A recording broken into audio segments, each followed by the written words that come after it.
Olá pessoal, tudo bem? Voltamos aqui para mais uma dica Bitcompany. Neste vídeo nós vamos aprender a fazer um gráfico.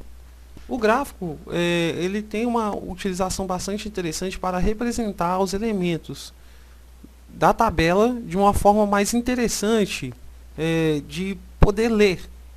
Às vezes algumas pessoas têm dificuldades de associar diferenças de valores apenas olhando para números. Então às vezes uma imagem apresenta uma ideia bem melhor dos elementos e da importância dentro de uma tabela.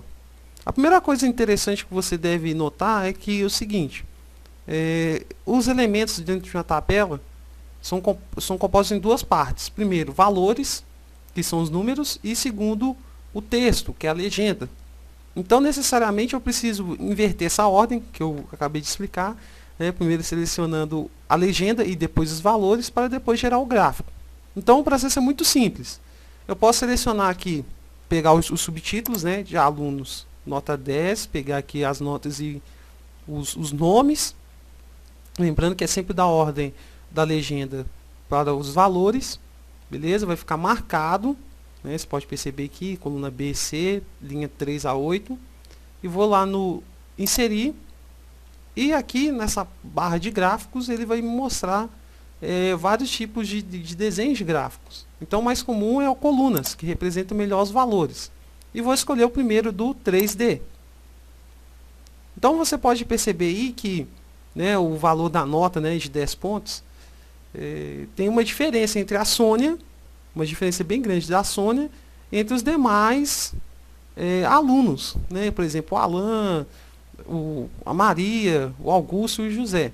E que o José também tem uma diferença muito grande da nota em relação às outras.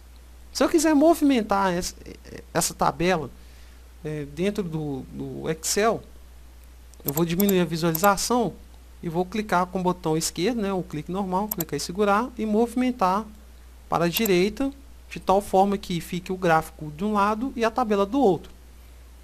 Então você pode perceber que essas informações elas estão vinculadas. A partir do momento que eu alterar a nota de alguém, por exemplo, José para 5, e apertar Enter, o gráfico ele altera o seu comportamento automaticamente.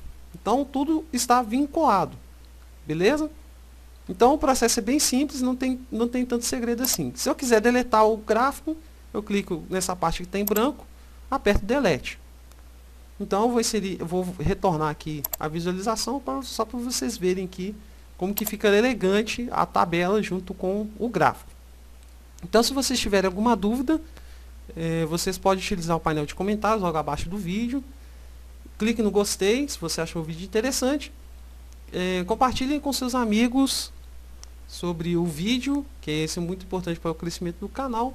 E espero aí que vocês continuem assistindo mais vídeos de dicas da Bitcompany Belo Horizonte. Abraços e fui!